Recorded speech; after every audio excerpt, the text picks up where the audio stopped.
Guna memastikan kesehatan serta kelayakan hewan kurban, sejumlah hewan kurban diberikan kalung sehat dan dilengkapi dengan surat keterangan kesehatan hewan atau SKKH.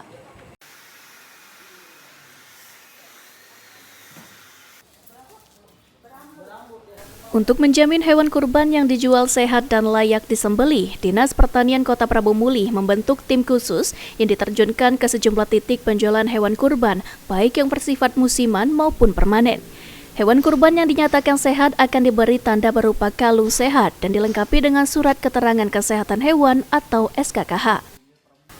Selain lokasi penjualan, tim juga memantau titik penyembelihan seperti masjid, lapangan, hingga tempat yang telah ditentukan oleh masyarakat.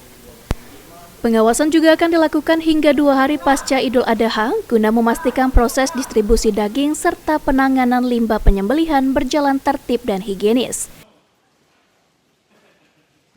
Jadi kita memastikan bahwa tim dari bidang peternakan dan kesehatan hewan sudah turun ke lapangan dan memantau ke pemotongan, melihat kondisi hewan-hewan yang dijual ataupun nanti yang dipotong.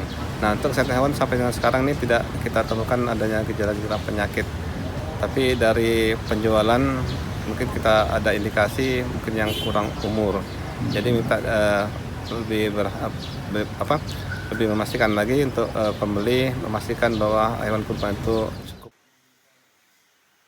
Dengan pengawasan intensif, Dinas Pertanian Prabu Muli berharap pelaksanaan kurban tahun ini dapat berjalan lancar, aman, dan sesuai ketentuan syariat serta standar kesehatan masyarakat.